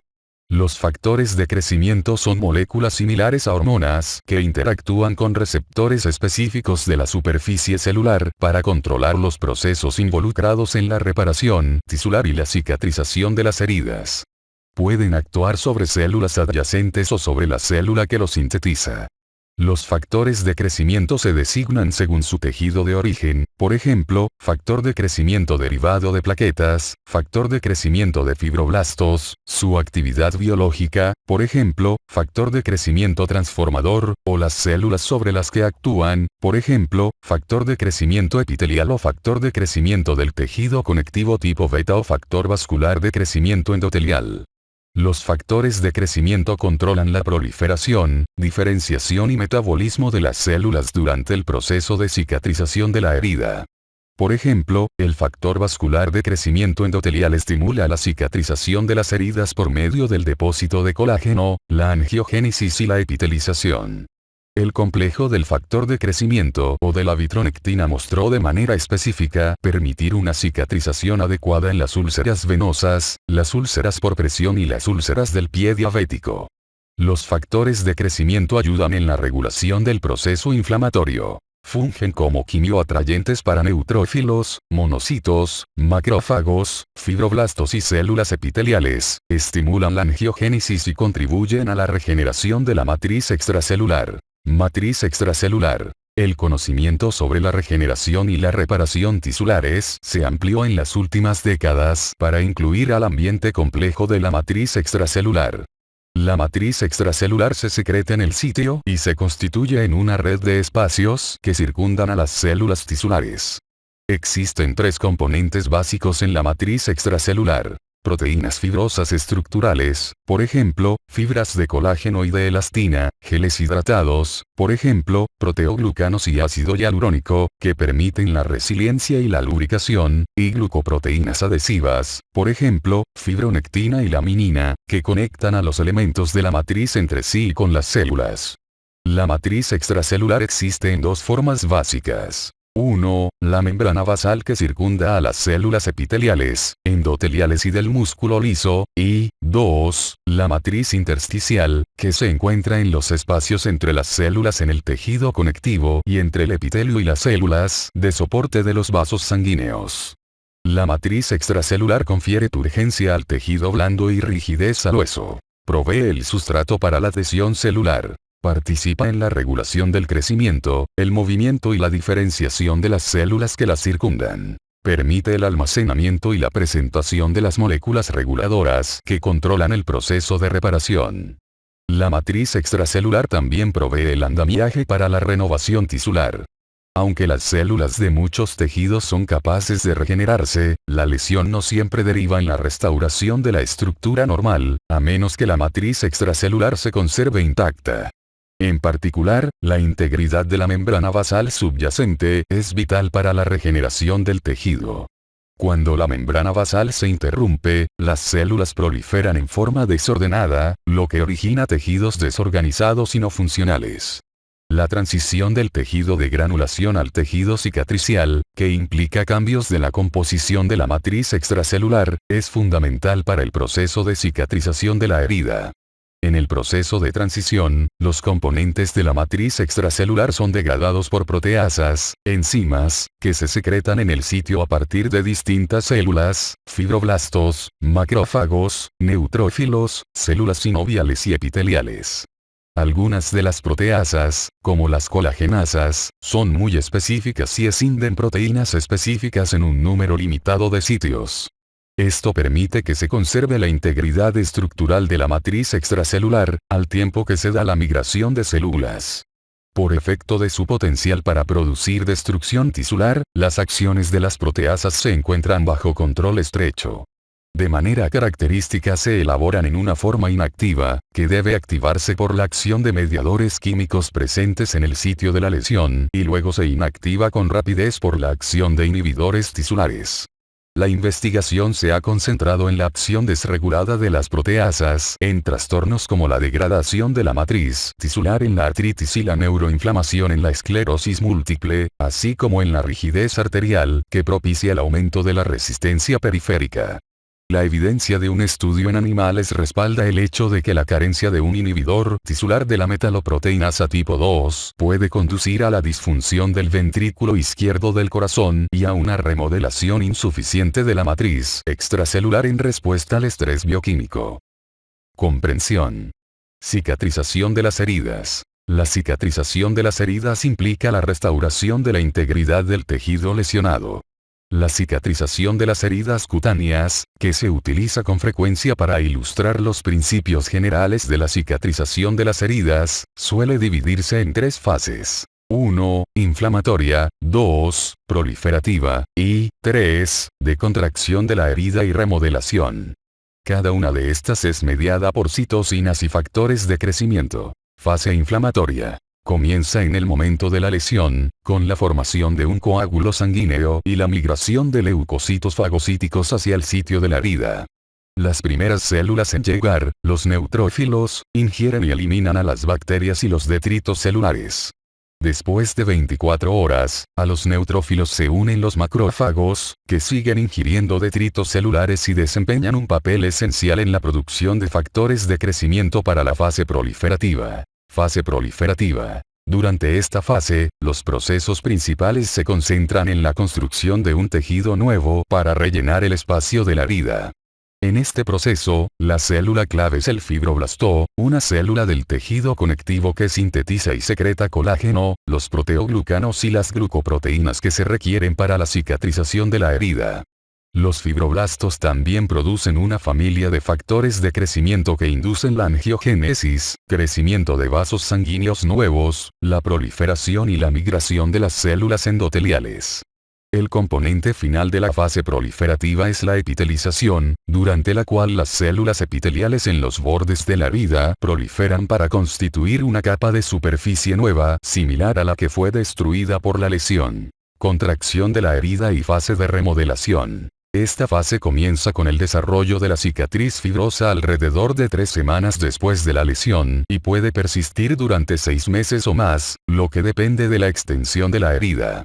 Durante esta fase, existe una disminución de la vascularidad y una remodelación persistente del tejido cicatricial por la síntesis simultánea de colágeno a cargo de los fibroblastos y la lisis que ejercen las enzimas colagenasas.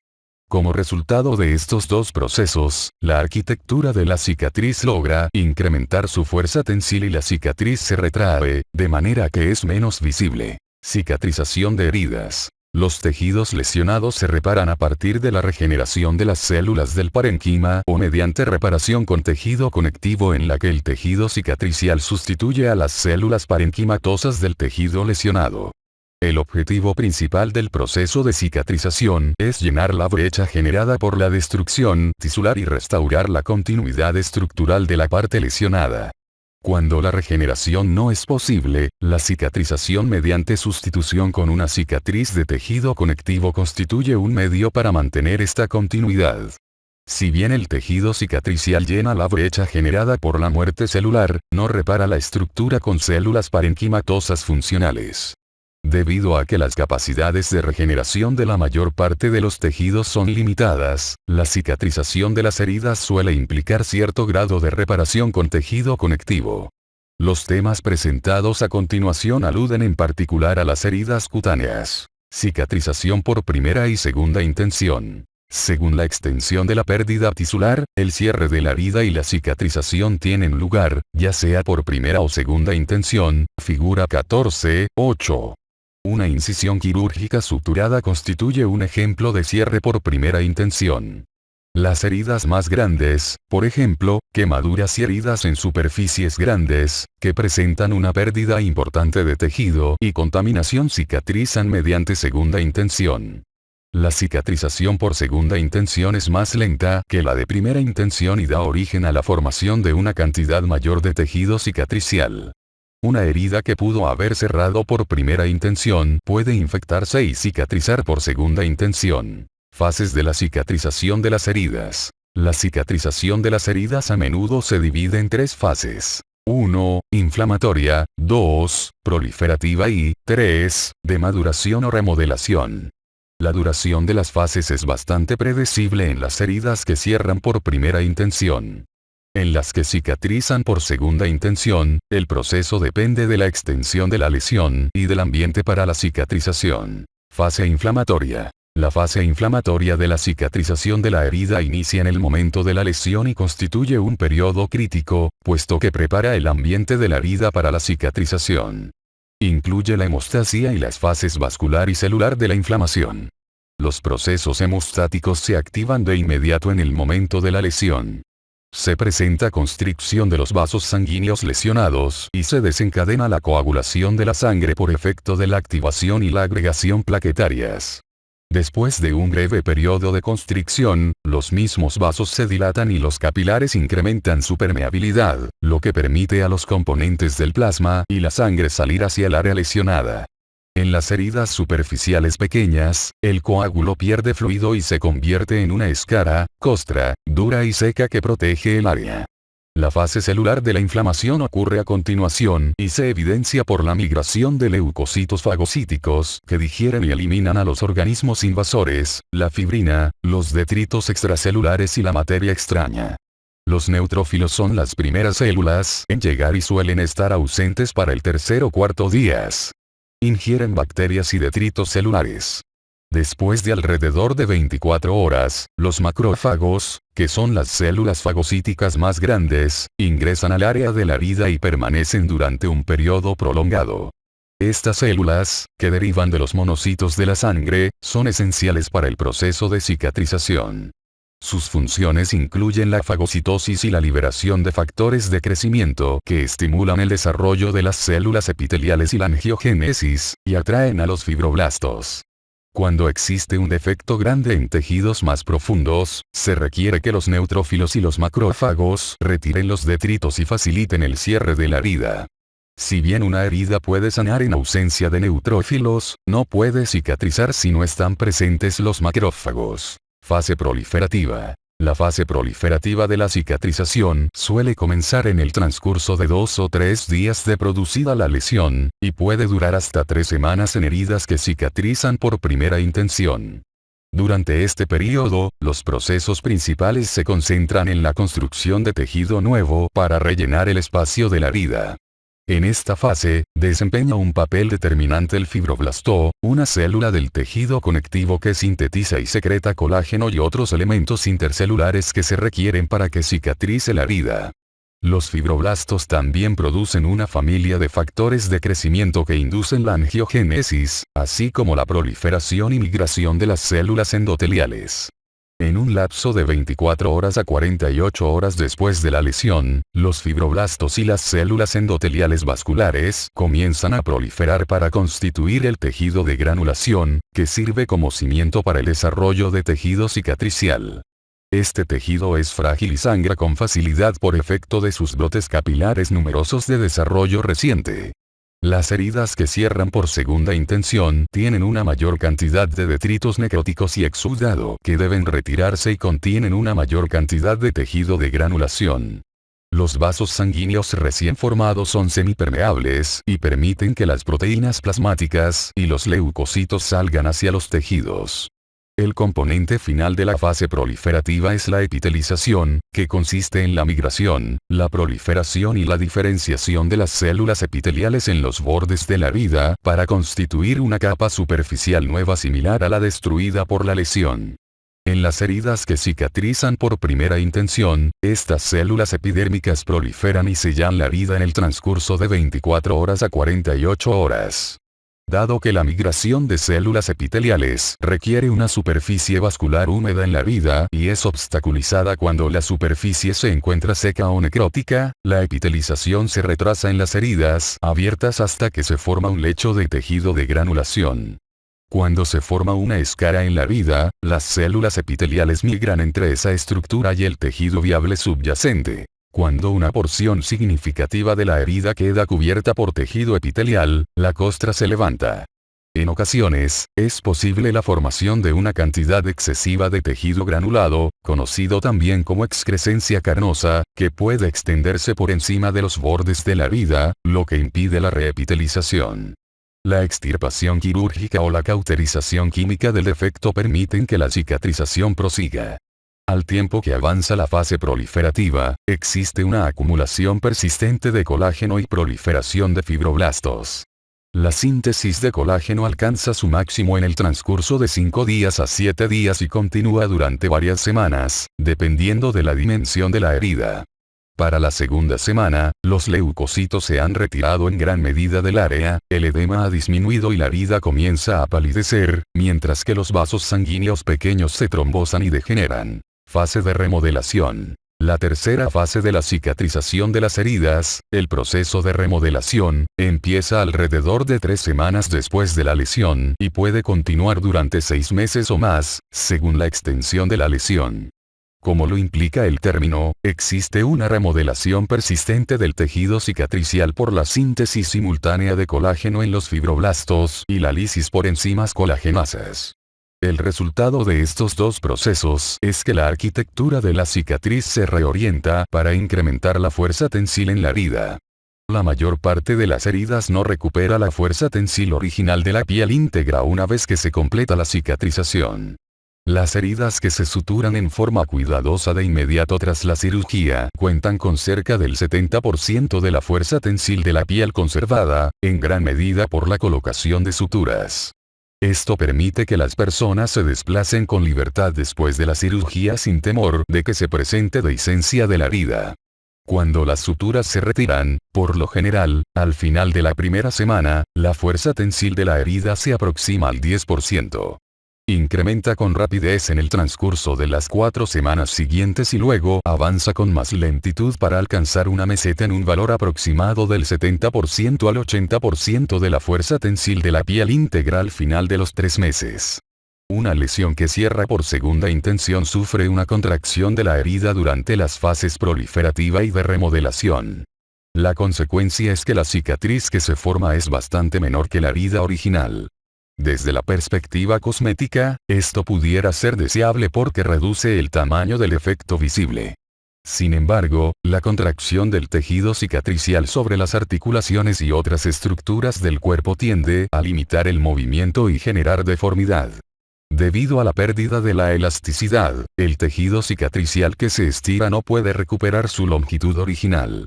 Una anomalía de la cicatrización que puede presentarse es la formación de queloides, masas similares a los tumores que se forman a partir de una producción excesiva de tejido cicatricial, figura 14.9.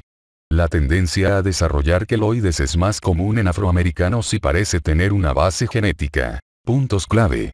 Reparación tisular y cicatrización de heridas. Los tejidos lesionados pueden repararse a partir de la regeneración de las células del tejido lesionado con células del mismo tejido o de tipo parenquimatoso, o por procesos de reparación conectivos, en que se utiliza tejido cicatricial para lograr la reparación. La cicatrización de la herida se compromete al presentarse condiciones que disminuyen el flujo sanguíneo y la provisión de oxígeno, limitan el aporte de nutrientes y otros materiales necesarios en este proceso, y deprimen las respuestas inflamatoria e inmunitaria. También puede verse afectada por la infección, la dehiscencia de la herida y la presencia de cuerpos extraños. Factores que afectan la cicatrización de las heridas. Muchos factores locales y sistémicos influyen en la cicatrización de las heridas. Entre las causas que propician anomalías en la cicatrización se encuentran la desnutrición, la aportación deteriorada de flujo sanguíneo y de oxígeno, las anomalías en las respuestas inflamatoria e inmunitaria, la infección, la dehiscencia de la herida y la presencia de cuerpos extraños, así como los efectos de la edad. La diabetes mellitus, la arteriopatía periférica, la insuficiencia venosa y los trastornos nutricionales son alteraciones específicas que reducen la velocidad de la cicatrización.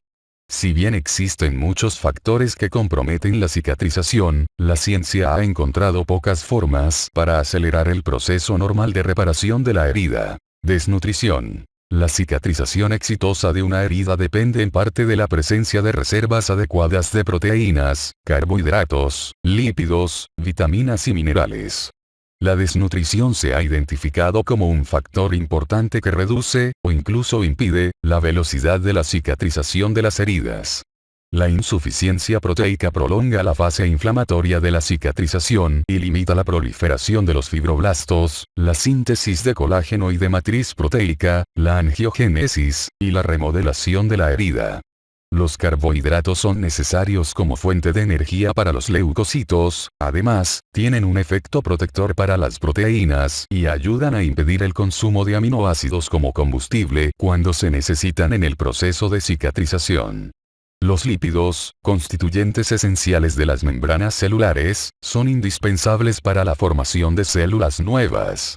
Si bien la mayor parte de las vitaminas son cofactores básicos para las funciones cotidianas del organismo, las vitaminas A y C desempeñan un papel esencial en el proceso de cicatrización. La vitamina C se requiere para la síntesis del colágeno. En caso de insuficiencia, se presenta una secuenciación inapropiada de aminoácidos, no se da el enlace adecuado de los aminoácidos, los productos colaterales de la síntesis del colágeno no se retiran a partir de la célula, las heridas nuevas no cicatrizan bien y las antiguas presentan dehiscencia. La administración de vitamina C permite restaurar con rapidez el proceso de cicatrización hasta la normalidad. Por su parte, la vitamina A actúa al estimular y dar respaldo a la epitelización, la formación de capilares y la síntesis de colágeno. También se ha demostrado que contrarresta los efectos antiinflamatorios de los corticosteroides y puede utilizarse para revertirlos en personas que reciben tratamiento crónico con esteroides. Las vitaminas del complejo B son cofactores importantes en las reacciones enzimáticas que contribuyen al proceso de cicatrización de las heridas. Todas son solubles en agua y, excepto por la vitamina B12, que se almacena en el hígado, casi todas deben restituirse a diario. La vitamina K desempeña un papel indirecto en la cicatrización al impedir trastornos hemorragíparos que contribuyen a la formación de hematomas y a infecciones subsecuentes. El papel de los minerales en la cicatrización de las heridas no se ha definido con claridad. Los macrominerales, que incluyen al sodio, potasio, calcio y fósforo, así como los microminerales, como cobre y zinc, deben estar presentes para permitir la función celular normal. El zinc es un cofactor en distintos sistemas enzimáticos responsables de la proliferación celular. En estudios en animales se encontró que el zinc ayuda a la reepitelización, flujo sanguíneo y provisión de oxígeno. A fin de lograr la cicatrización, las heridas deben tener un flujo sanguíneo adecuado para aportar los nutrimentos necesarios y retirar los desechos derivados, las toxinas locales, las bacterias y otros detritos.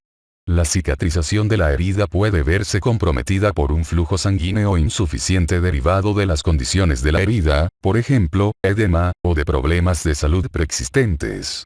La enfermedad arterial y la patología venosa son causas bien documentadas de cicatrización deficiente. En casos de traumatismo, la disminución del volumen sanguíneo puede inducir reducción del flujo hemático hacia los tejidos lesionados. El oxígeno molecular se requiere para la síntesis de colágeno. La hipoxia es un factor grave que impide la cicatrización de las heridas, pues se ha demostrado que disminuye el crecimiento de los fibroblastos, la producción de colágeno y la angiogénesis. Las heridas en el tejido isquémico desarrollan infección con más frecuencia que las que se ubican en un tejido bien vascularizado.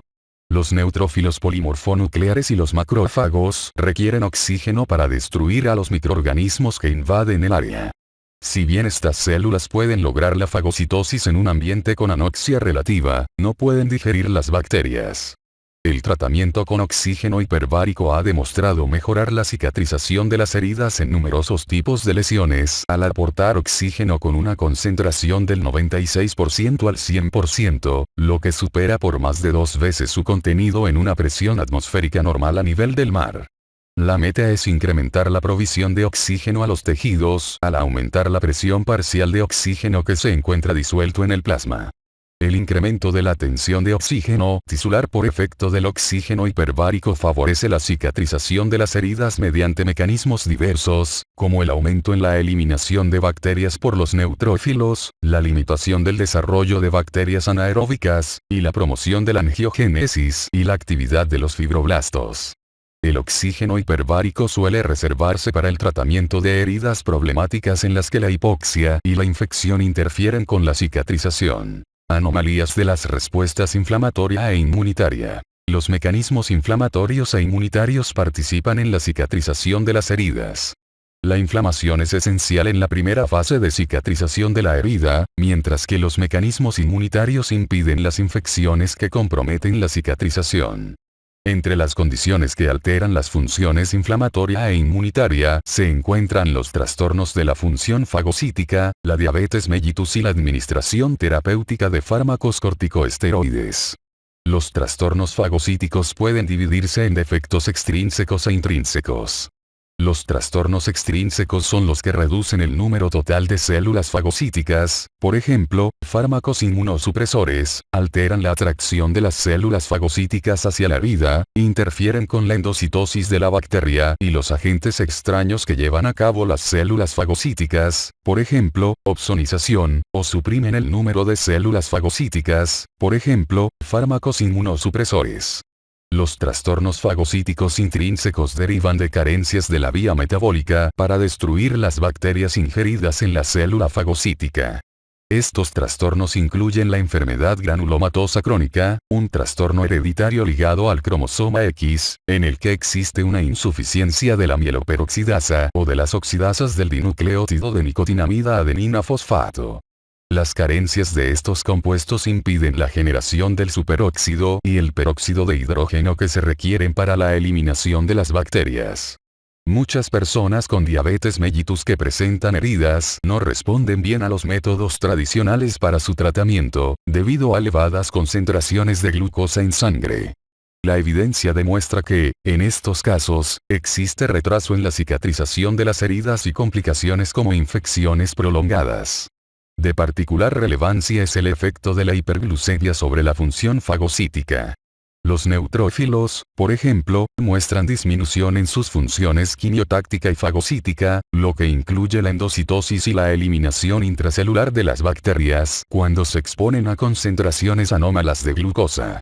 La enfermedad en los vasos sanguíneos pequeños también es frecuente entre las personas con diabetes, lo que compromete la provisión de células inflamatorias, oxígeno y nutrimentos en el sitio de la herida. La administración terapéutica de corticosteroides disminuye el proceso inflamatorio y puede retrasar la cicatrización. Estas hormonas abaten la permeabilidad capilar durante las fases tempranas de la inflamación, alteran las propiedades fagocíticas de los leucocitos e inhiben la proliferación y las funciones de los fibroblastos. Infección, dehiscencia de la herida y cuerpos extraños. La contaminación y la dehiscencia de la herida, así como los cuerpos extraños, retrasan su cicatrización.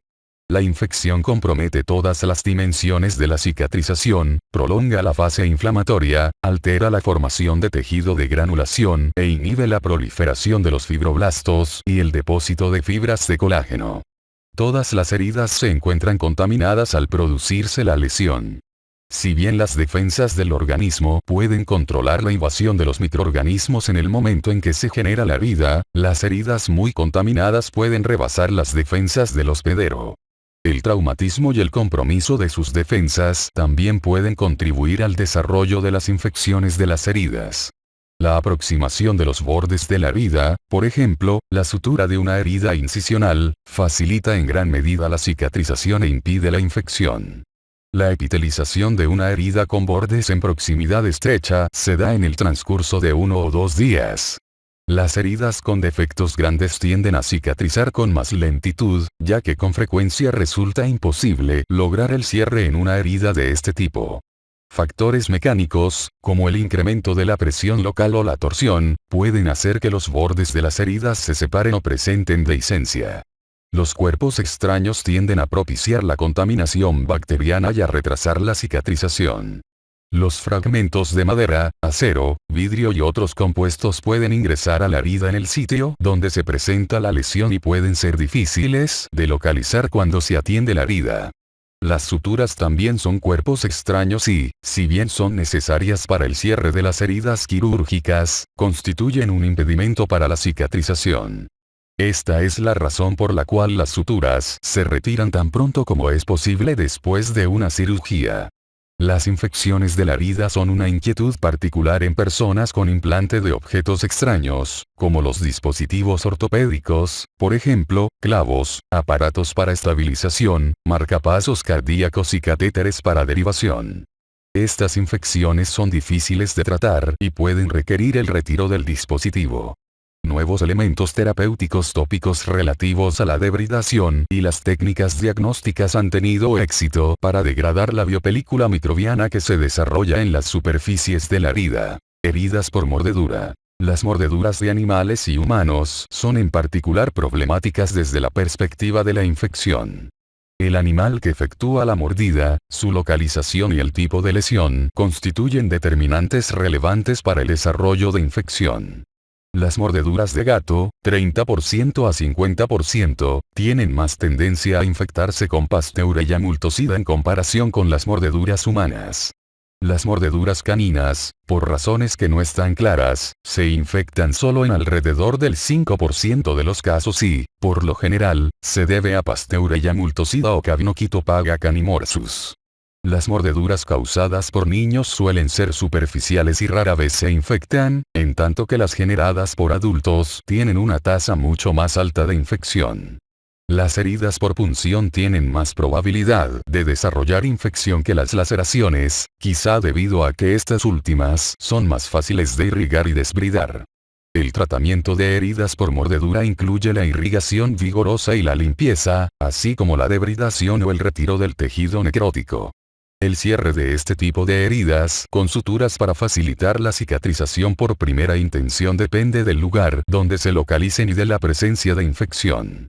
Las heridas que no se encuentren infectadas y requieren cierre por cuestiones mecánicas o cosméticas pueden suturarse.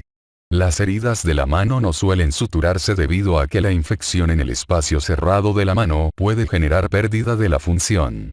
En general, se acostumbra a administrar antibióticos con fines profilácticos a las personas con mordeduras de riesgo elevado, por ejemplo, mordeduras de gato en cualquier localización y mordeduras humanas o de animales en la mano.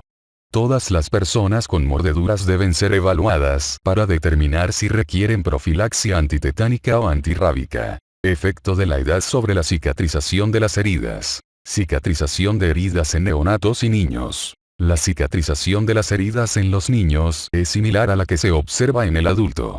El niño tiene una mayor capacidad para la reparación que el adulto, pero puede carecer de las reservas necesarias para asegurar una cicatrización apropiada.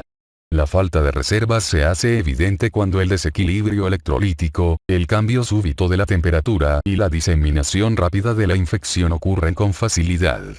El neonato y el niño pequeño pueden tener un sistema inmunitario inmaduro y carecer de experiencia antigénica respecto de los organismos que contaminan las heridas.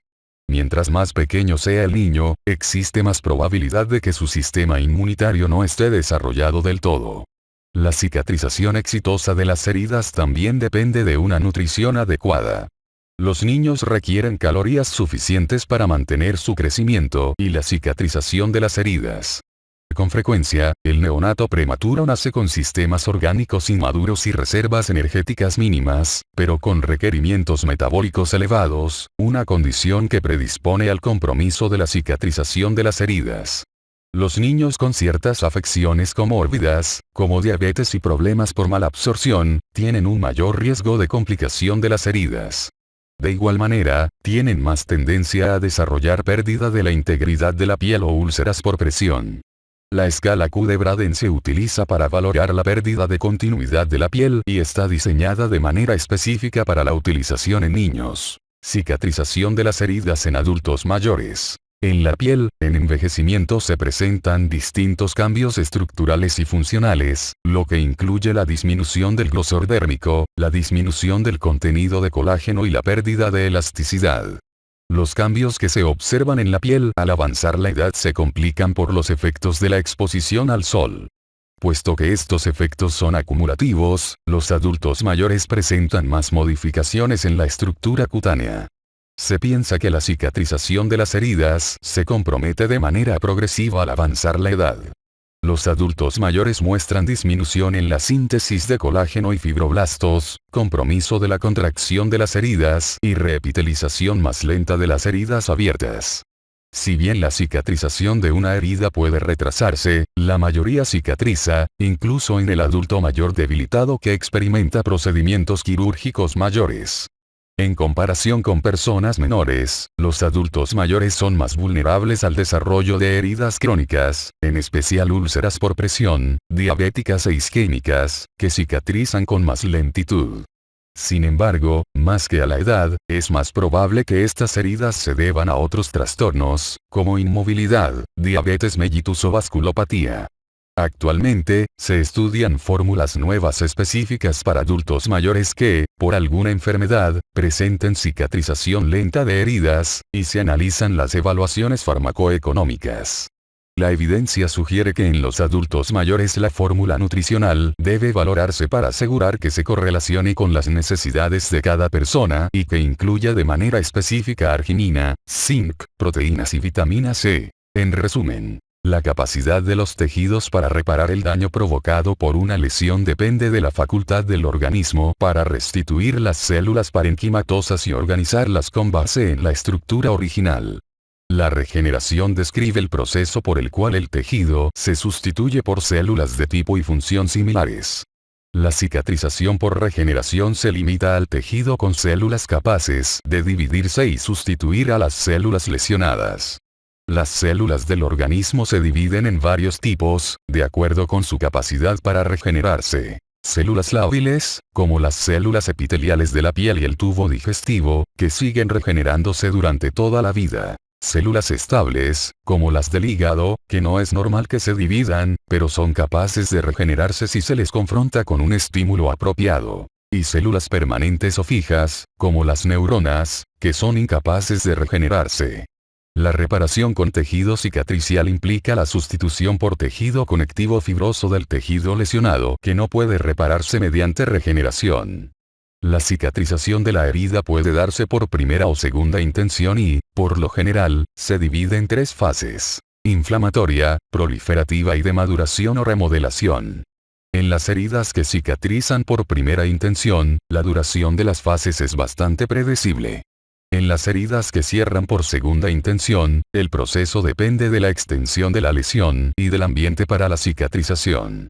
Esta puede comprometerse o complicarse ante factores como desnutrición, limitación del flujo sanguíneo y la provisión de oxígeno, disminución de las respuestas inflamatorias e inmunitarias, e infección, dehiscencia de la herida y presencia de cuerpos extraños. En los lactantes y los niños pequeños la cicatrización de las heridas, por lo general, no se compromete, a menos que exista un problema de higiene. Los adolescentes tienden a presentar sequedad cutánea que puede limitar la velocidad de la cicatrización de las heridas. Los adultos mayores experimentan sequedad cutánea y disminución de la grasa subcutánea, lo que pueden prolongar el tiempo de la cicatrización.